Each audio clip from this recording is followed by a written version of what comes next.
El Museo Santa Clara ocupa el espacio del antiguo templo del Real Convento de Santa Clara, el cual perteneció a la Orden Femenina Franciscana de las Clarisas, que se fundó en Santa Fe, Bogotá, en el año de 1629. Fue construido por el arquitecto español Matías de Santiago. Su obra se inició en 1619, concluyéndose en 1647. En cuanto a su ornato interno, se puede decir que el templo contó con dos etapas decorativas. Una primera en la que se evidenciaba pintura mural en todo el templo, y una segunda en la que se evidenciaba el enchape en madera adosado a los muros y la conformación definitiva de su conjunto pictórico, escultórico y retablístico. En medio de la construcción del convento, el 7 de enero de 1630, el pueblo santafereño fue partícipe de la solemne procesión que, partiendo de la iglesia del Carmen, llegó hasta las puertas del convento de Santa Clara con las primeras 24 religiosas que allí tomarían los hábitos. Con este acto se abrieron las puertas del convento Santa Clara como convento de clausura. Allí las mujeres comúnmente eran entregadas por sus padres como monjas. Por aquel entonces era costoso casar a una hija, puesto que los padres de la mujer eran quienes corrían con los gastos de las ceremonias, así como con la llamada dote. Por esa razón, las familias que contaban con 2 o más hijas y pocos recursos económicos preferían enviarlas al convento, evitando asumir los gastos que acarreaba un matrimonio. Años después, con la ley de desamortización de bienes de manos muertas, expedida por el presidente Tomás Cipriano de Mosquera en 1863, la iglesia y el convento fueron expropiados a las Clarisas. El antiguo convento fue transformado en la sede de la Imprenta Nacional y demolido a principios del siglo XX. A pesar de ello, en 1975, Colcultura inició un largo y dedicado proceso de restauración de la antigua iglesia y de casi todas sus pinturas y esculturas. En esos años, Santa Clara fue un laboratorio para el recién creado Centro Nacional de Restauración. Estas labores terminaron en 1983, año en el cual se inauguró el Museo Iglesia Santa Clara. Por otra parte, la conquista y la colonización de la Nueva Granada fueron paralelas a la evangelización. Para esa evangelización, las obras de pintura, escultura, orfebrería y otras artes fueron en un comienzo elementos de ayuda visual para la propagación de la fe. Apoyados en el Concilio de Trento, llegaron a convertirse en imágenes de culto y devoción en las que se interesaba ante todo la eficacia y sinceridad religiosa para la evangelización. De esos primeros años de amalgama étnica y racial de las 3 culturas confluyentes, primó el arte religioso europeo, eliminando así las expresiones de los dominados, los indígenas locales y los africanos. La pintura de carácter eclesiástico fue la predominante en esta época.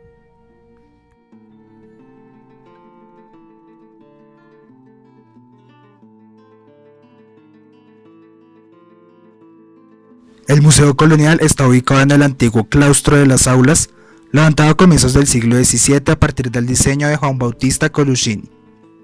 El edificio inicialmente fue sede del Colegio Máximo de la Compañía de Jesús y desde la primera mitad del siglo XVIII de la Pontificia Universidad Javeriana.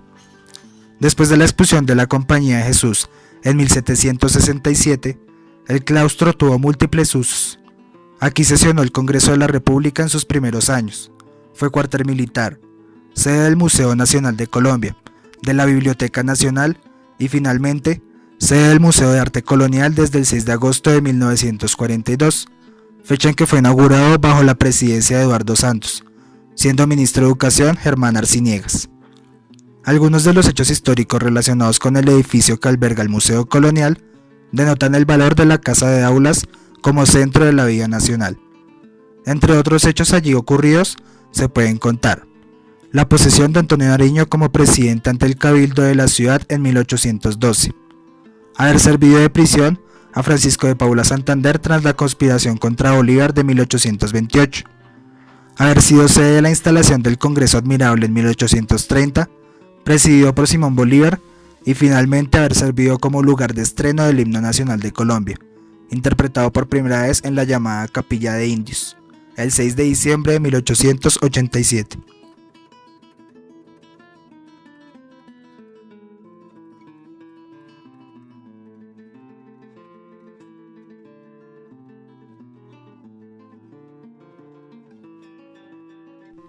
La colección del Museo Colonial se formó inicialmente con donaciones de Eduardo Santos de la Fundación Beatriz Osorio, de la Asociación de Amigos del Arte Colonial y de la familia Germán Ribón, entre otros, y por adquisiciones de las colecciones de Carlos Pardo, de Pablo Argaez y de algunas piezas pertenecientes a la familia Marroquín. Los grupos de piezas más destacados corresponden a los de pintura y escultura devocional de los siglos XVII y XVIII. Destacan piezas como las siguientes. Muchas formas de expresarnos diferentes a la que tenían los españoles. Exacto. Entonces nosotros, pues para el proceso de colonización, lo que pretendían los españoles era pues convertirnos tanto cultural, territorial y pues religiosamente, ¿no? Entonces la imagen fue un vehículo pues que fue realmente bueno para hacernos entender. Entonces estas son algunas de las piezas que llegaron como amuletos con los primeros conquistadores. Esta es Nuestra Señora de la Antigua. Gracias a ella se formaría la primera ciudad acá en el nuevo territorio. Esta de acá es la Virgen del Rosario. Ingresó acá pues también con los primeros conquistadores y llega acá a Santa Fe en 1550 con la Orden de los Dominios. No como tal, pues bueno, aquí en la Nueva Granada pues no habría representaciones de infiernos, pero sí de purgatorios. Esta es la representación de un infierno que se encontraba en una iglesia de Quito. En la iglesia de la compañía de los jesuitas en Quito. Solo que esta pintura ya no está, esta pues, obviamente es una copia y es un fragmento. Pues bueno, esta sala se dispuso como tal, como la representación de los ejercicios espirituales de San Ignacio de Loyola, que fue el primer jesuita junto a San Francisco Javier. Pues bueno, gracias a esto, pues bueno, lo que hicieron esos ejercicios espirituales fue a través de la imaginación crear pues este tipo de representaciones. Entonces, si ustedes ven, aquí se ve a la adúltera, al cruel, al murmurador, por ahí están los borrachos. Este es un tríptico de la Inmaculada Concepción. Estos trípticos eran como retablos portátiles, pues era mucho más fácil cargar esto, ¿no? Entonces estos pues eran portátiles, ¿no? Entonces representaban muchas historias de la Biblia, principalmente representa la Inmaculada Concepción. Pero ustedes explicarles el dogma de la Trinidad a personas que no hablan un mismo idioma, pues era muy complicado y era muy confuso además explicárselo por eso. Por eso, más a mediados del siglo XVIII, esta pintura pues fue censurada porque fue muy asimilada con el cancerbero. No sé si han visto Harry Potter con el perrito de tres cabezas.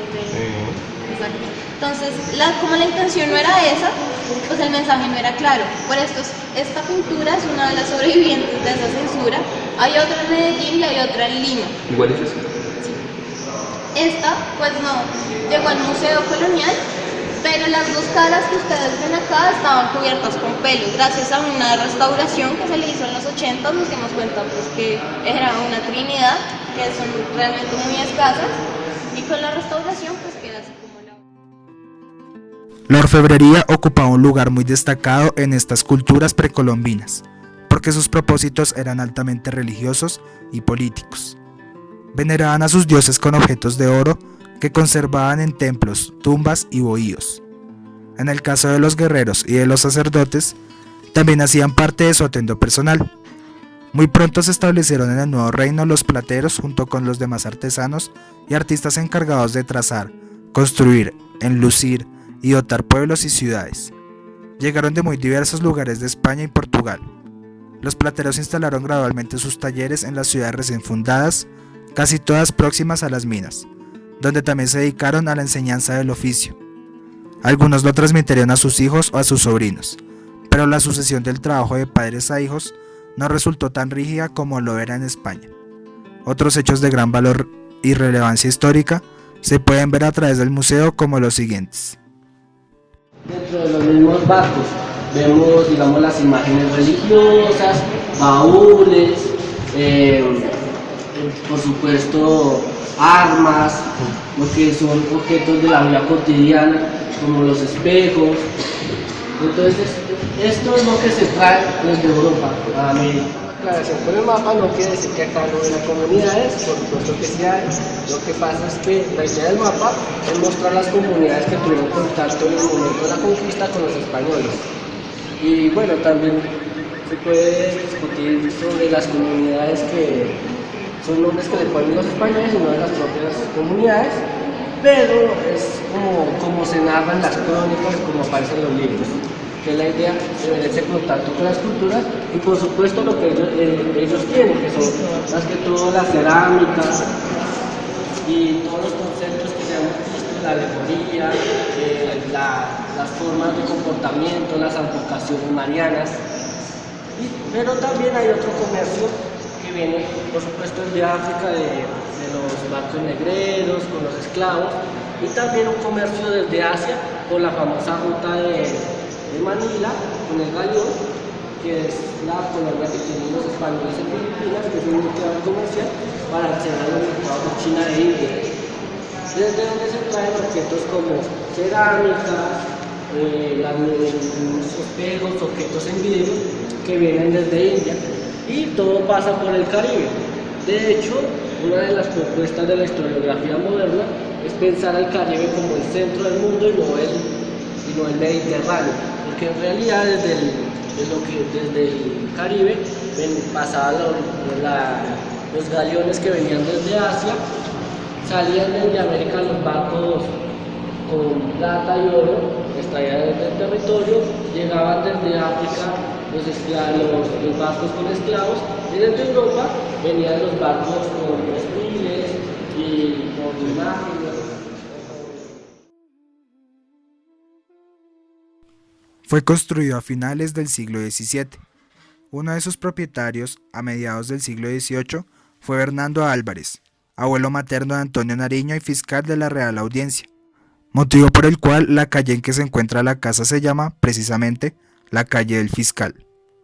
Jorge Miguel Lozano, marqués de San Jorge, compró la casona en 1784 para que fuera habitada por su primogénito, José María, y por medio de su testamento incorporó más tierras a la propiedad pocos meses antes de morir. El segundo marqués de San Jorge y sus descendientes fueron sus dueños durante 48 años. Ya durante el siglo XX se realizaron reformas adicionales para acomodar la casa a las necesidades de las religiosas adoratrices que la ocuparon a partir de 1943.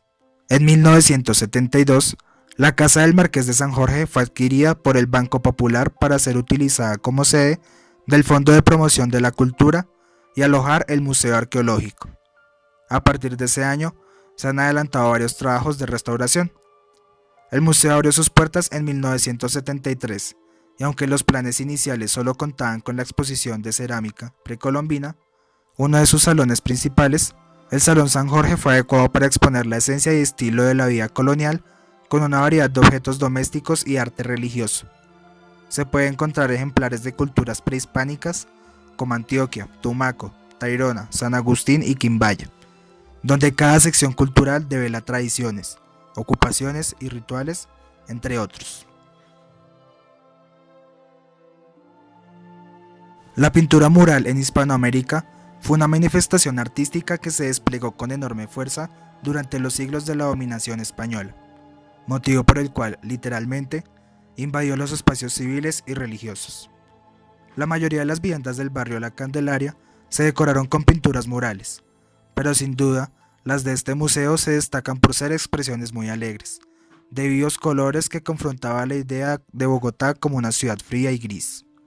Durante su proceso de reconstrucción, se le dio gran importancia a estos y asimismo a piezas de carácter religioso como las que se observan.